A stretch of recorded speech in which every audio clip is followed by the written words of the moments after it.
One announcement I just learned today that Emporia has the best drinking water. Is that what I heard, Victoria? Put that in the record. Okay. Any bill introductions? Luke, I think you're up.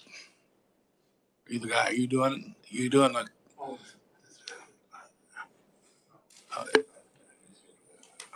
So, what's up, Josh? Or do you want to do something else, Luke? Well, I don't know if you want to talk. Or do you want to just go with it?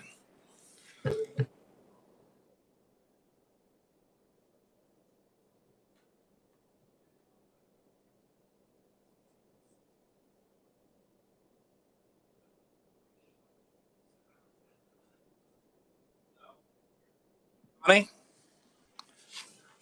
it looks like you get to teach us a little bit about water today. And we've heard this all over the building. This is the biggest deal in Kansas.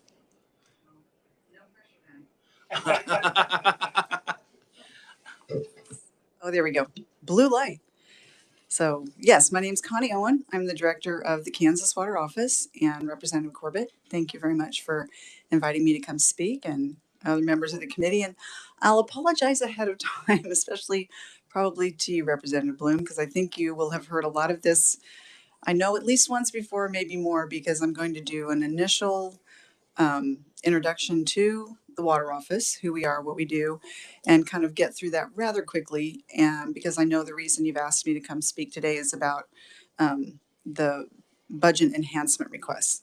So I want to be sure and not get bogged down in other items. So I think I have a slide presentation ready to go. Thank you.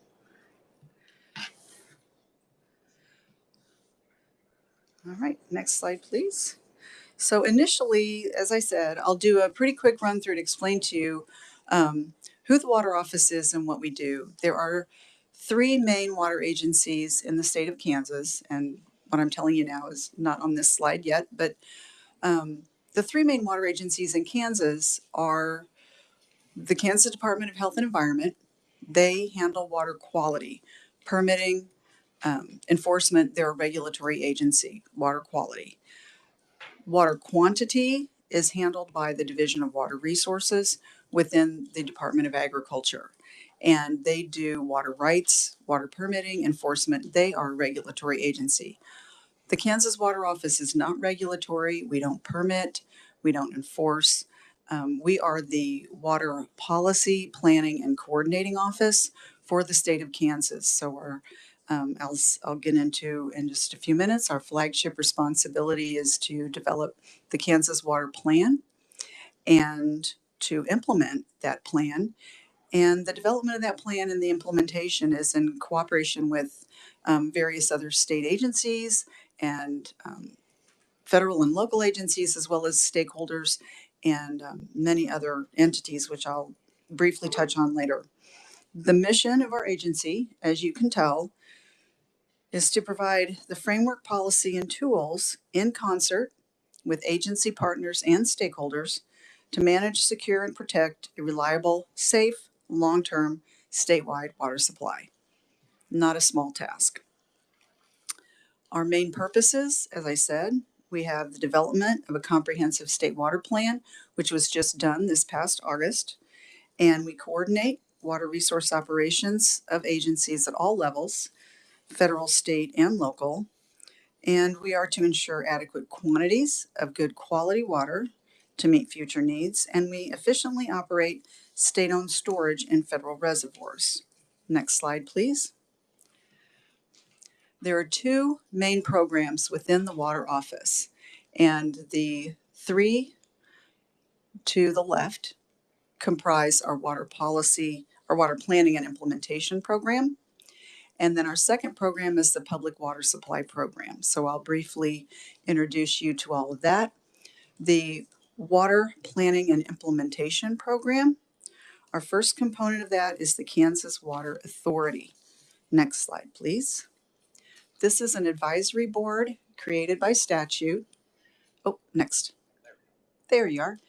Okay, this is an advisory board that is part of the water office. This is a board of volunteers.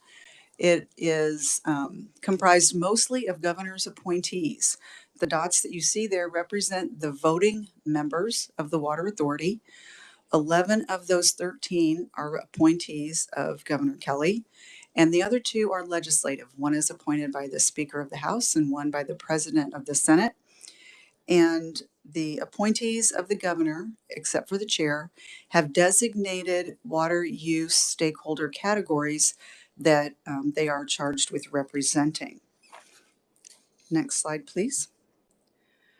The Water Authority also has a number of ex officio, non-voting members. These are largely the heads and officials of state agencies regarding water, and it also includes educational institutions and research institutions such as the Kansas Geological Survey. The Water Authority's primary responsibility, among others, is to advise the legislature and the governor on matters of water policy and development of and they have the role of actually approving the water plan. They also have the job of recommending expenditures of the state water plan fund, which we'll get into a little bit later, but there is a separate statutory fund created to help to pay for and implement the programs and projects in the water plan. And the Water Authority's job is every year to prioritize what out of the water plan, what programs and projects should receive money from that fund and how much. Next slide, please. Also in our water planning component, we have by statute a stakeholder connection. What you see on this map are the 14 regional advisory committees that the state is broken into. Each one of these areas has regional planning areas. Each of these areas has its own regional advisory committee made up of volunteers who live there, know the issues. They meet and work with staff members from the water office to identify the needs, the water needs in their areas, and to make recommendations for what should be done about them. And those recommendations flow to the Water Authority, that advisory board, and they then become part of the considerations with forming the water plan and forming the budget expenditure recommendations. Next slide, please. The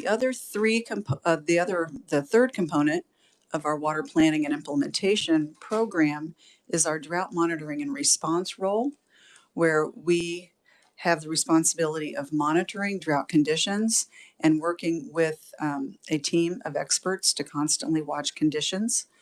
When conditions and forecasts indicate that drought declarations for the counties, when those need to be modified, then we are in charge of the governor's drought response team, and we activate this team, which is comprised of 11 state and federal agencies. They all get together, consider the science, the current conditions, and the projections, and send a recommendation to the governor for declaring drought conditions county by county. Next slide, please. The most recent drought declaration is this right here. This was issued September 30, and it designates watches, warnings, and emergency status.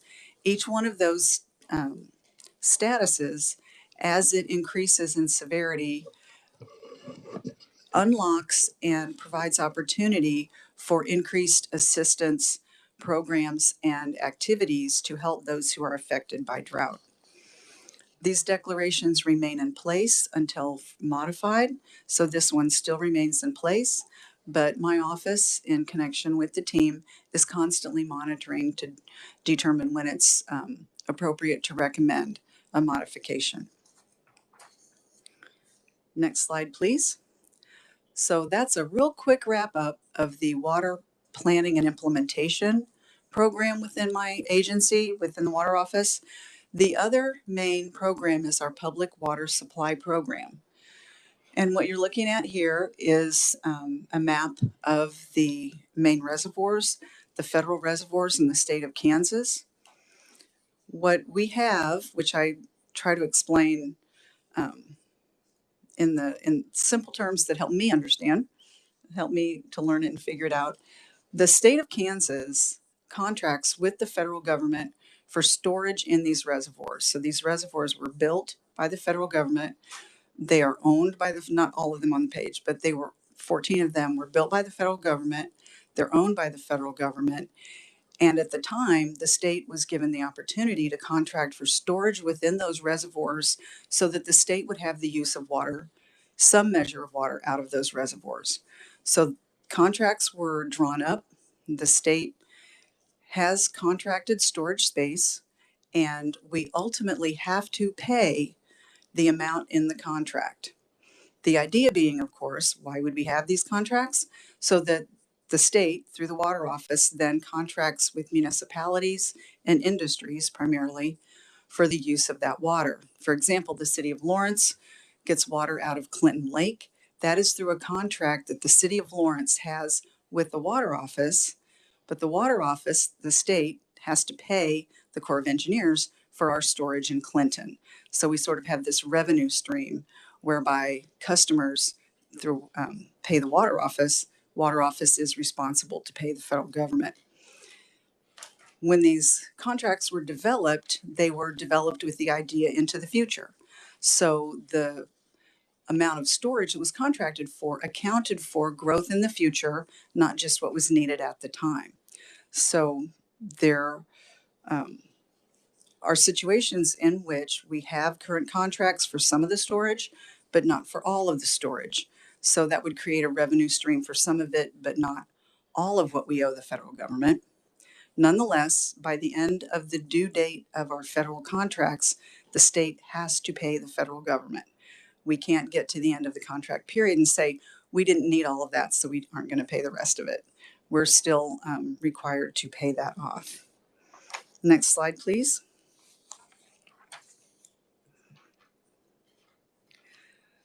So to talk just a little bit more about the Public Water Supply Program,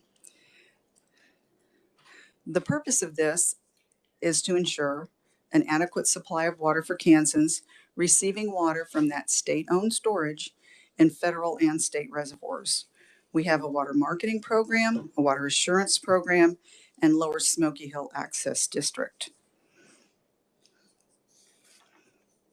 The rest of that slide sort of describes what I was telling you before about the need, the arrangement to meet the needs of the customers that need the use of water out of that storage.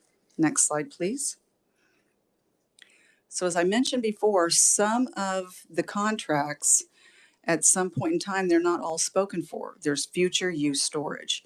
So there may not be a customer base that is paying for all that we're responsible to pay for. We can wait and pay that at the end. That's one thing that is part of the conversation with the reservoir debt pay down. For example, last year, the last bullet point on this slide, and a big thank you to the legislature and to Governor Kelly last year for paying off in excess of $80 million in reservoir debt, which took care of the debt at 3 of our reservoirs. So that saved the state many, many millions of dollars that we would have had to pay had we paid when it was ultimately due, the interest that would have accrued over time. Next slide, please. So that's a little, very quick introduction to the Water Office and our 2 programs. What I'll move into now is the reason that you invited me here today, which are the budget enhancement requests.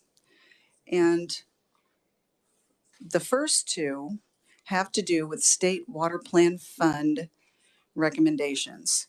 So what I might mention to you is a little bit of an introduction to how the state water plan fund works.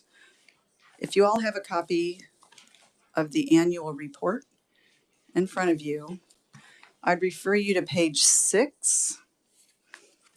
And it's a big chart, and we're not going to walk through that chart. But the reason I'd like you to just glance at it is what this depicts is the Kansas Water Authority's recommendations for expenditures out of the State Water Plan Fund per program.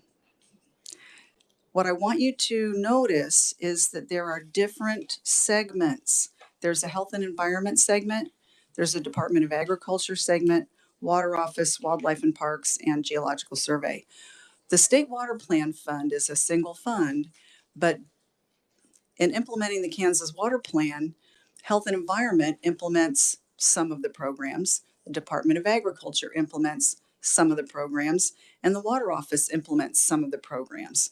So the way the budgeting system is with the state, when the Water Office submits our budget and talks about our budget, we submit our piece of the State Water Plan Fund.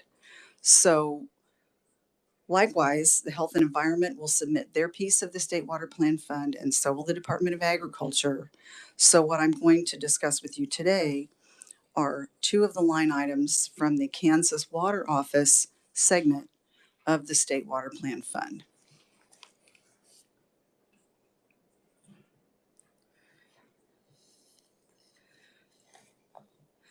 So there are two requested enhancements. Oh, can you back up just once, please? That's okay.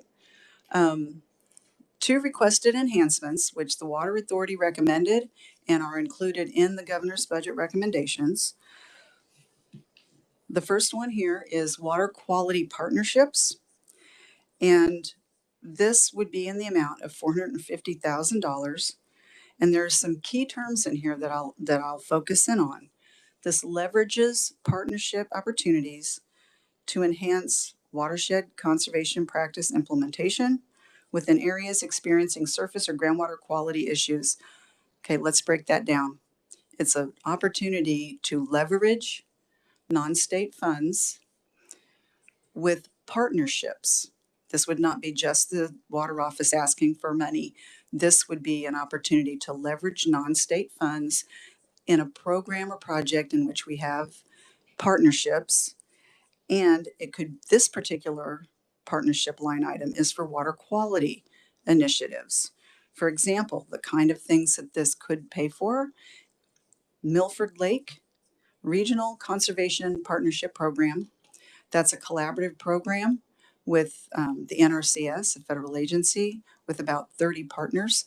And what that is, the intention of that program, that helps support best management practices upstream of Milford Lake to help address their harmful algal bloom problems. So it's a surface water quality multi-partner partnership, and that would be one way that this money could be spent. It leverages a great deal of federal money if we can be involved in that.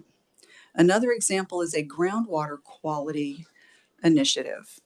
Some of you may have heard of the Upper Ark uranium problem in western Kansas. Mineralization is the greater term for it because there are other minerals besides uranium involved.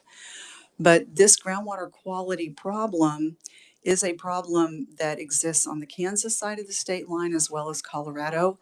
And there's a beginning collaborative effort with the Department of Health and Environment and state of Kansas officials with Colorado officials to try to collaboratively address this issue. So that's another area in which this ability to leverage non-state dollars, to stretch state dollars to help address problems identified in the water plan. So this one would be for water quality. Next slide, please. In a similar vein, the other enhancement is High Plains Aquifer Partnerships. Now, I might harken back to the Kansas Water Plan. Remember, the State Water Plan Fund exists to implement the water plan. The three primary water issues identified in the water plan are High Plains aquifer depletion, reservoir sedimentation, and water quality problems. So these two partnership line items, these provide opportunities to deal with the High Plains aquifer issue and the water quality issue. So it directly enables implementation of the Kansas Water Plan to address those needs. Again, this is requesting $450,000, and It is a leveraging opportunity to stretch state dollars and bring in non-state dollars with partnership with other entities. And this one is a transitional program where we are um, expanding and enhancing our ability to address High Plains aquifer depletion. Some of you may have heard of the Water Tech Farm program that the Water Office has had for several years, in which we support producers that are implementing strategies and technologies to use less water and retain economic viability.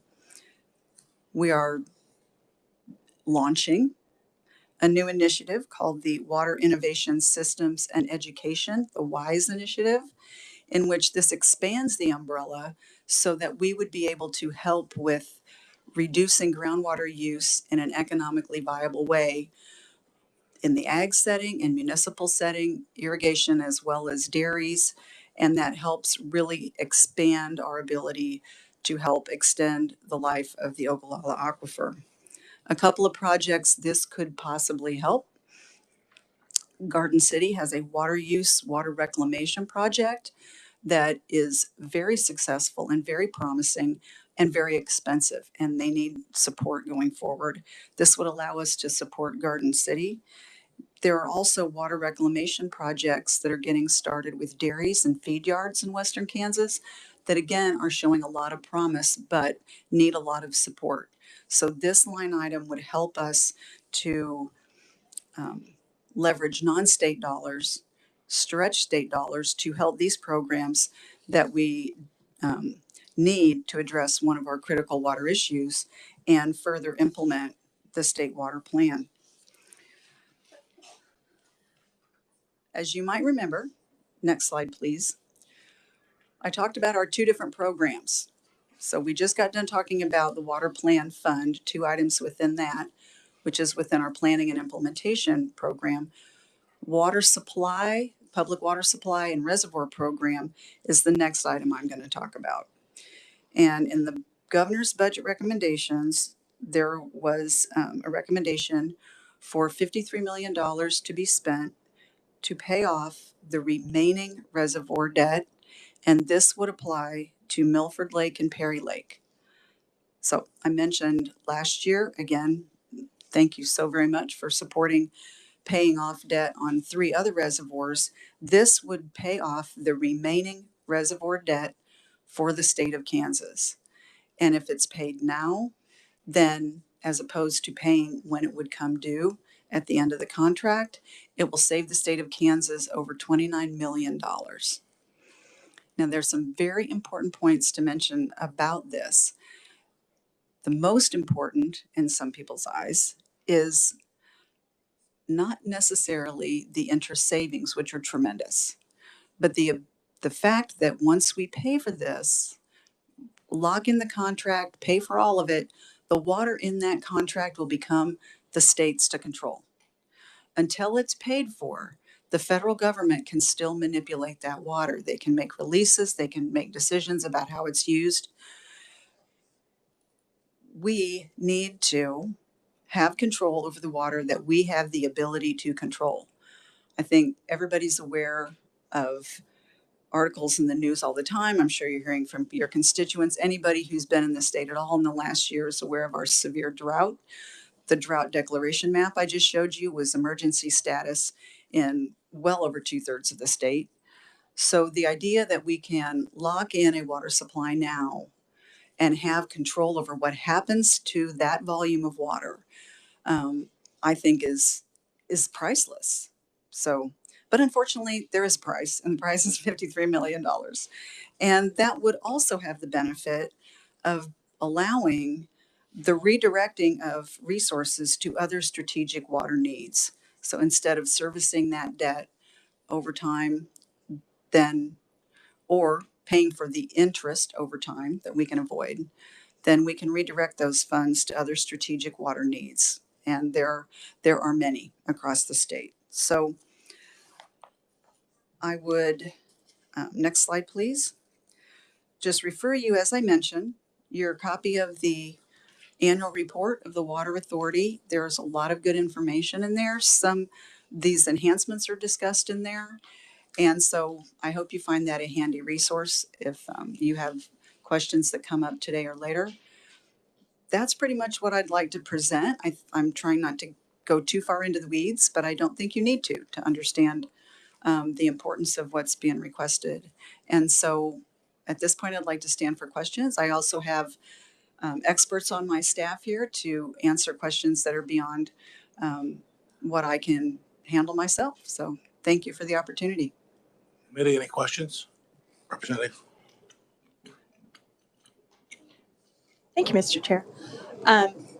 Just a quick question on the slides where you were talking about the enhancements and you give the examples.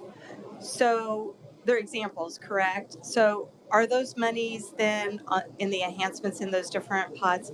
How do you decide what to fund? Is that a grant process that they go through?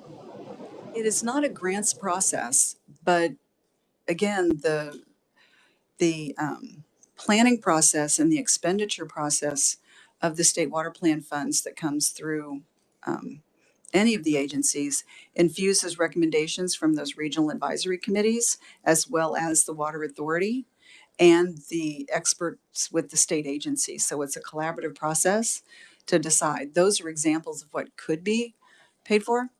So They may or may not. There might be other projects in the pipeline. Those were just examples, correct? maybe part of the beauty of this is that leveraging concept, because without this, up until now, we don't have the opportunity to leverage non-state funds.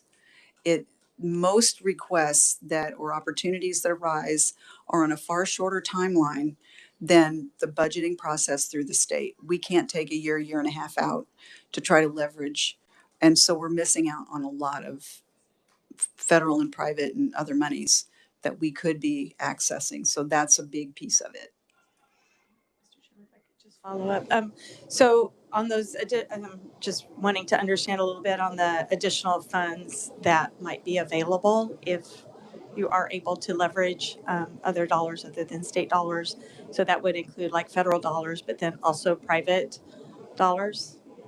It could, depending on the program. What I would mention is with the water quality enhancements, with the Milford RCPP, those 30-some partners include federal, state, local, private, and the ability to be a part of that partnership to help contribute to that leverages over $2 million in federal funds. So that's an example of what we would be able to do. Thank you. Representative Garner?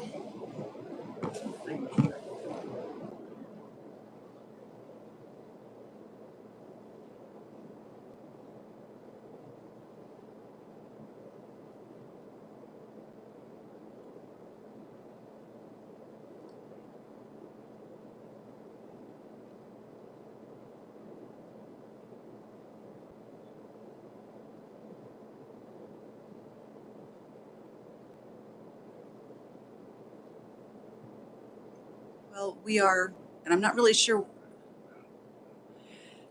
exactly the contract that this would pay off the contracts we have with the federal government.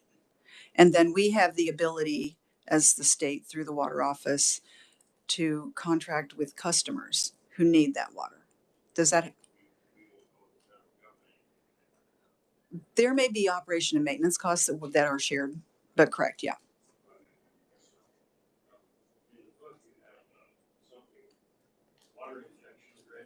Yes. Mm-hmm.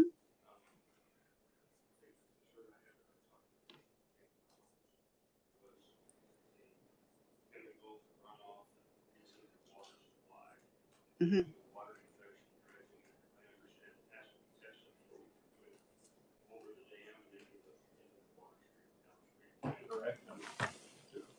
Can we use water injection dredging, I guess? The water injection pilot project that is being studied right now in a shared partnership with the Corps of Engineers, part of the important planning and strategic development of that encompasses and envisions what will happen downstream. And they are trying to plan so that there would not be negative effects downstream. So it's kind of in early days, but they're taking that into account. That's part of what they want to avoid, whether it's too much sediment that messes with public water supply intakes or disrupts wildlife habitat, or, you know, the concerns that you have. That's part of the process they'll plan for. Okay. Lonnie, I've got a couple of questions. This morning in the probes, Secretary Beam was talking that it was something like the first month of January, they test 1,000. Was it 1,000 wells? Did he say how the test compared? This is an open question. How the test compared to last year, or how it is?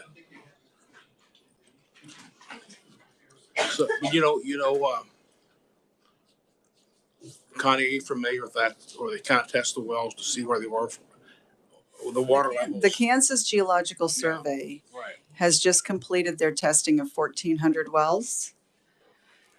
Though that was for water levels, not water quality. So I'm not sure.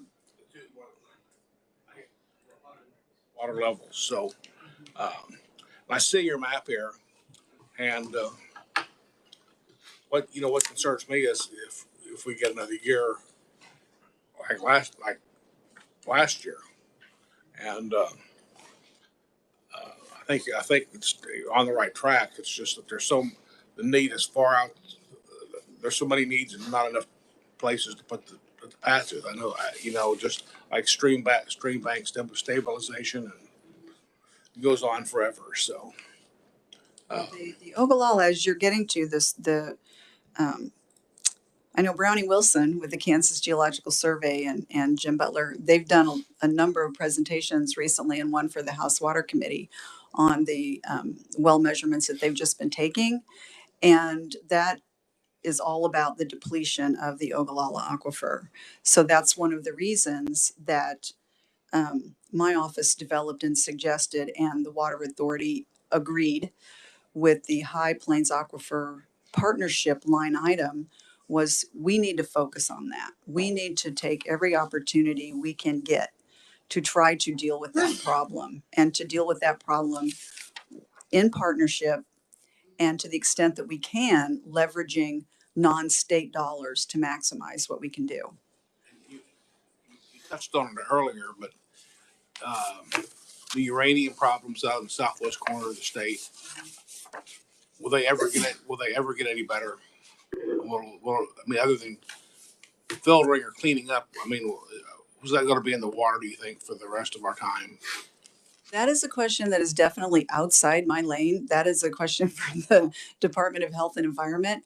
But what I do know from being involved with the collaborative effort, there is a reason to be involved in a collaborative effort to address the problem. If it was hopeless, the states wouldn't be putting new resources into it. And the fact that there is a collaborative effort rather than a fight is something I think that we need to be very proud of and support going forward. I think that's likely to be a lot more successful than going to battle with each other about whose fault is it. As far as people who are your constituents, they see like if you're on rural water or city water, where you're getting your water bill, everybody's noticing that their water bill is becoming quite an item. It's going up year after year after year. And this probably be outside wherever you're at, but what seems to be the driving cost of the water? Is it it's in our area in Topeka, we get it from the river, and that city does their thing to it. But I'm kind of worried that will Kansas get to the point that they won't be able to handle major businesses that come here if they want to have a major project. They need water. Do you think they'll still be able to handle that? You think? Well, I think a lot of, and this, again, I'm speculating. This is definitely beyond my area of expertise. I think a lot of those decisions are local, they're municipal. In other words, Wichita doesn't set water rates for Johnson County and vice versa. But as a larger 30,000 foot view topic, water getting more expensive, it's going, I think we need to be thinking in terms of what is it worth? I can't speak to your rates. I can't say they're going to go up. I can't say they're going to go down. But what I can say is in Kansas, we have some opportunities now in the face of some real daunting problems with water supply. We have some real opportunities to address them and improve our odds and secure water into the future that, for example, in the Colorado River Basin, I'm sure at this point they're wishing they had done. They're in severe crisis from Colorado all the way through the 8 states that have the Colorado River. And if you pay attention to those news stories at all, then there are severe cuts here and severe cuts there. And there's a development outside of Phoenix within the last 2 weeks. They get their water from Phoenix, and Phoenix said, no, not anymore. And it's in the middle of development. It's a subdivision that people have moved to and we're buying houses at. There just isn't enough water. So we have the opportunity to not end up there. We have the opportunity to head off that kind of severe situation. I'm glad you're on the right end of this fight, because it's a good one. Since you're new here, do you have any questions for at all? I know. Well,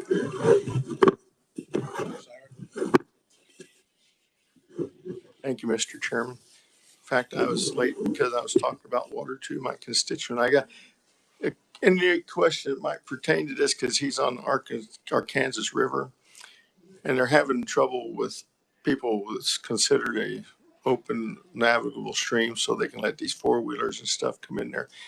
Who does I need to contact to help him solve a problem on that? He has a problem because there are people 4-wheeling in the dry riverbed. Well, he was I'm told sorry, I'm trying that, to understand. I don't either. I'd like to talk to you, but I was just, it said the river's navigable stream, so it's open to the public. And then I forget if it was an ag this morning or something, but they said that you could not take any vehicle in a navigable river with rubber tires on it. I Is that, do you know anything cannot about that? speak to that.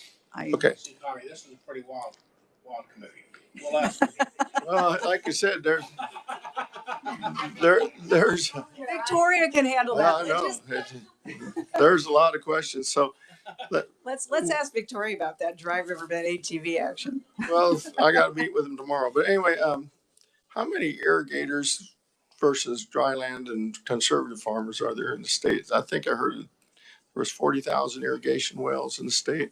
I suspect Earl Lewis with the Division of Water Resources and the Department of Ag could help answer that question. I don't have, You don't know the those kind of percentage between the statistics. irrigators and dry land. I do not have that, sir. I'm And sorry. another question I get asked all the time is, who owns the water? By statute, within the Water Appropriation Act, the waters of the state of Kansas are dedicated to the use of the people of Kansas. Okay, that's what I thought it was. Then why do we have to buy it when we're over appropriated it all these years? And the guy that has a well and the guy that writes next to him doesn't have a well, he can sell his water rights to a city, and the guy that doesn't, the water's coming out from under his property. That's because the way I read the deal, the water's for the purpose of the citizens of Kansas. Well, And being a farmer, I know when they came out with farm programs, they can shut them programs off just like that too. You know, I don't know why we're having trouble managing the water, because why can't we just, you got 2 choices. You either cut back or you're going to get penalized. the statute I just paraphrased has a final clause that is subject to statute, regulation, et cetera, et cetera.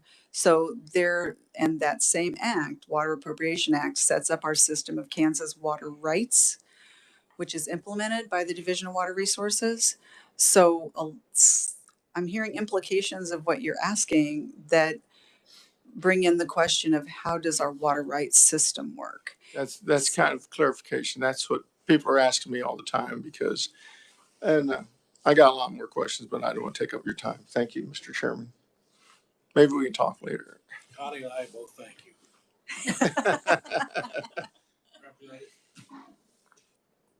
Thank you, Mr. Chairman.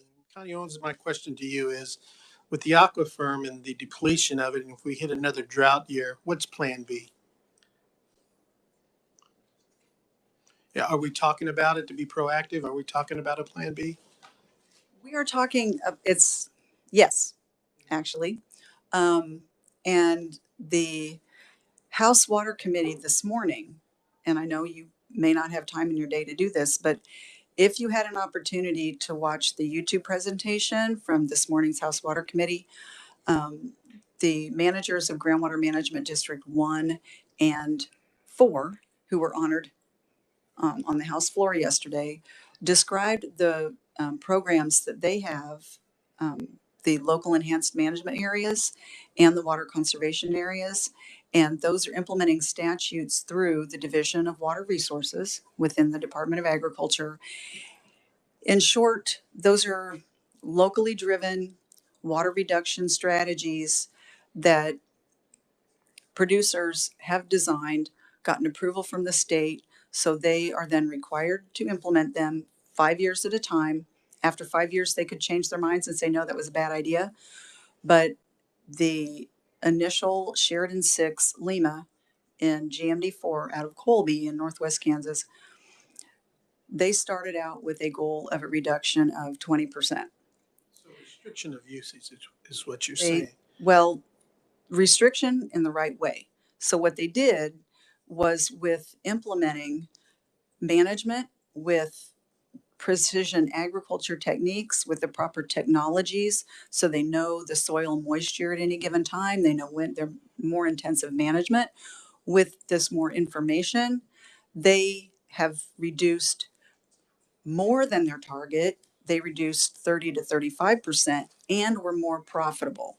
And this morning there was also a presentation from Professor Bill Golden with K-State, who's done a study of all this and explained that was not at all what he expected going in, but that's what they found. And so because your input costs are so reduced that you end up more profitable doing things a strategic way when you use less water. So when you say, is there a plan B? That's a plan B.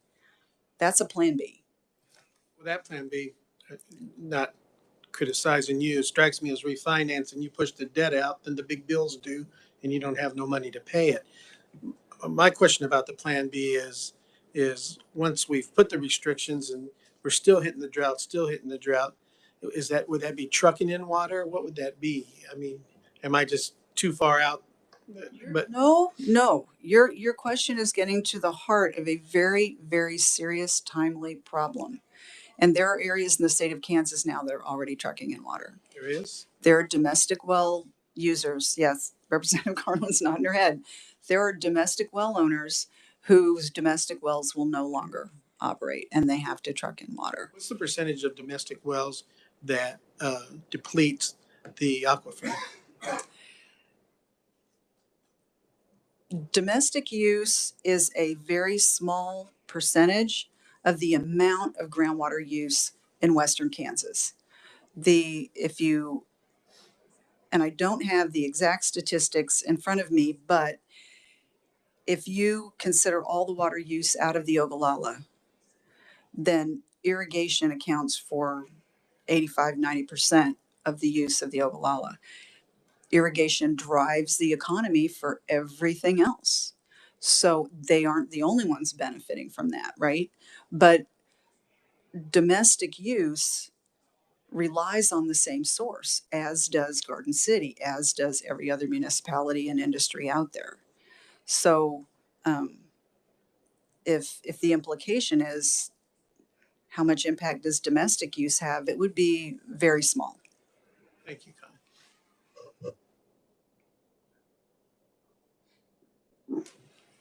Thank you, Mr. Chair. And as he was asking that question, I wanted to ask, and I was trying to listen and drive back from my doctor's appointment. Sorry about that. But in this ground use plan, the 1 and 4, those plans, did we do away with the use it or lose it? Or did they voluntarily, I mean, it was all voluntary. It was all come together with the people who were using the water in those areas, management areas, right? I mean, they kind of created their own rules. In a water conservation area, it is completely voluntary. With a LEMA, it is a request that comes from a groundwater management district relative to a certain defined area. And if that is adopted by the state, if what the locals propose is adopted by the state, everyone in that area has to comply. So it's not entirely voluntary for everyone in that area. But your question, Until the state adopts it or not. well, anyone can, reduce their water use. But these are the guidelines that are established by a group of owners and So stakeholders. Yes, the process is such that local water users get together and the groundwater management districts provide leadership and information and collaboration. And so a plan is created by the locals for how they will reduce their own use. And then that is presented to the chief engineer of DWR to say, will you approve this as a LEMA? Why would they do that? Because it builds in flexibilities they don't otherwise have. For example, they'll get a 5-year, because these are for 5 years at a time, they're not permanent. You'll get a 5-year allocation. So let's say it rains a lot the first year, you can not use a bunch of water and then use that later. That's what I meant. The use it or lose it. You can now, I mean, in these plans, they built in that you can sort of store it for another year. You can, and So they that also you have credit for water you didn't need. And when they design the restrictions, because they're very complicated calculations that go in to the allocations, your reduced amount, they account for and give credit for people who've already been conserving. So you're not penalized for conservation you've already been involved in. I think that's a point that some of us weren't sure about because those old rules then are modified through this public input process to allow for the flexibility. It's there now. 30%, that is an incredible. But for the last 20 years, I've been seeing on tours of farms and all the conservation and the farming communities have come up with ways to keep that water in the ground instead of letting it get out into the air. Is that contributing to the drought? I mean, the hydrological cycle? No, I won't go there. But anyway, thank you, Madam, Mr. Chair. Committee, any more questions for Connie? Connie, great job today. Hey, thank Great you. Team, and thanks for coming. And I'm happy to take any questions today, later, whenever. And if you want to catch up on what happened before you got here, I'm happy to meet with you. Okay. Thank you. Thank you. Committee, next Wednesday, we'll be doing curb and the veterinary examiners. And if that's all you got, we're adjourned.